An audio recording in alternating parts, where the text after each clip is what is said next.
मगर ममता जी को टाइम नहीं है। वो तो भतीजे को मुख्यमंत्री बनाना चाहती है और कहती है भाजपा वाले आएंगे दिल्ली से राज चलेगा। मैं आज आपको कहकर जाता हूं डेबरा वालों, बंगाल में जन्मा हुआ, बंगाल का ही नेता, बंगाल का ही भाजपा का कार्यकर्ता बंगाल का अगला मुख्यमंत्री बनने वाला है, अगला मुख्यमंत्री बनने वाला है। कंसावती नदी पर पुल बनाने का काम रुका हुआ है। गांव में पक्की सड़क नहीं है। डेबरा में हर घर नल नहीं पहुंचा है और पूरे बंगाल में कानून और व्यवस्था की परिस्थिति बिगाड़कर ममता दीदी ने रखी है। देश में सबसे ज्यादा माताओं बहनों पर एसिड के हमले कहीं हुए तो बंगाल में हुए। बंगाल से 6,500 से ज्यादा कंपनियां बंगाल छोड़कर भाग गई है। देश का खाली 1% एफडीआई बंगाल में आया है। आप मोदी जी का समर्थन कर दो, हम बंगाल में औद्योगिकरण की शुरुआत कर बंगाल के युवा को बंगाल में ही नौकरी देने का काम भारतीय जनता पार्टी की सरकार करेगी। भाइयों बहनों, घुसपैठ इतनी हो गई है कि कौन भारत का है कौन घुसपैठिया है मालूम ही नहीं पड़ता है। मुझे बताओ, सीमाएं बंद कर घुसपैठ रोकना चाहिए या नहीं रोकना चाहिए? जोर से बोलो, रोकना चाहिए या नहीं रोकना चाहिए?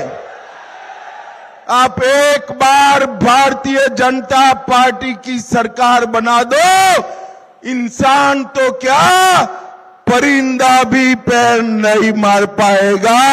ऐसी सीमा की हम चौकसी करेंगे। पूरा बंगाल 8 लाख करोड़ के खर्च में डूब गया है और ममता जी की पेट का पानी नहीं हिलता है।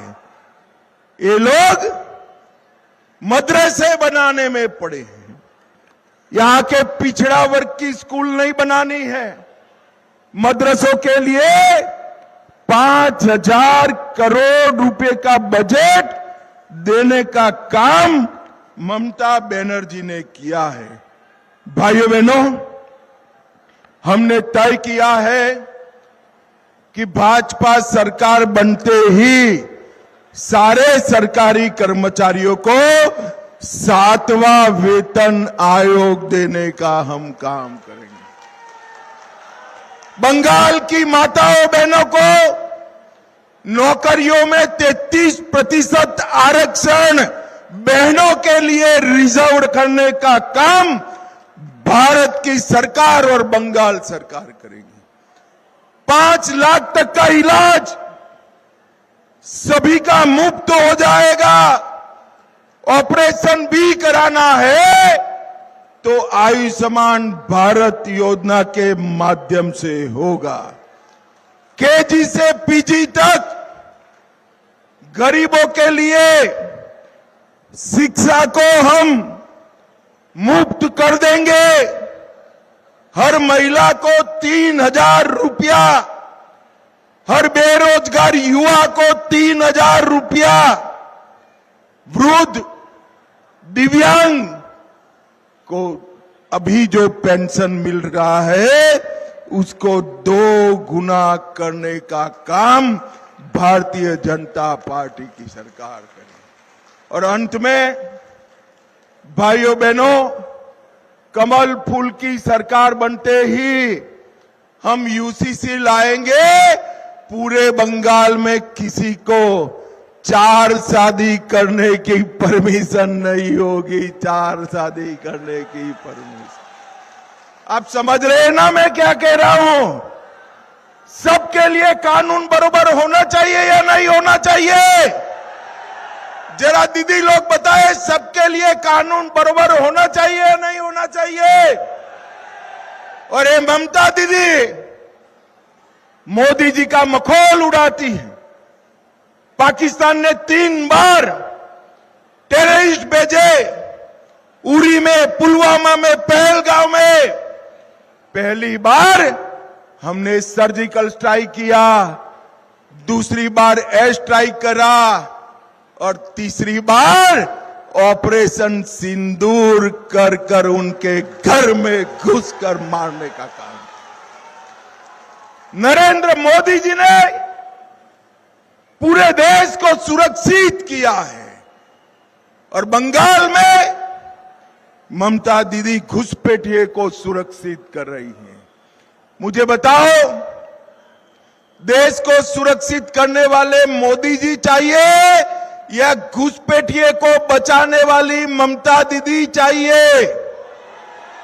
जोर से बोलो, कौन चाहिए?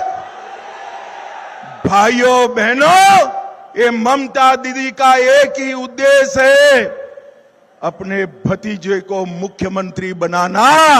और मोदी जी का उद्देश्य है बंगाल के युवाओं को नौकरी देना, रोजगारी देना और बेकारी का भत्ता देना। मुझे बताओ, ये भतीजा सीएम बनना चाहिए क्या? जोर से बोलो, बनना चाहिए क्या? ये घुसपैठिए रोक पाएंगे? जोर से बोलो, रोक पाएंगे? भ्रष्टाचार रोकेंगे? कट मनी रोकेंगे? ये सब रोकने का काम केवल और केवल भारतीय जनता पार्टी कर सकती है। भारतीय जनता पार्टी।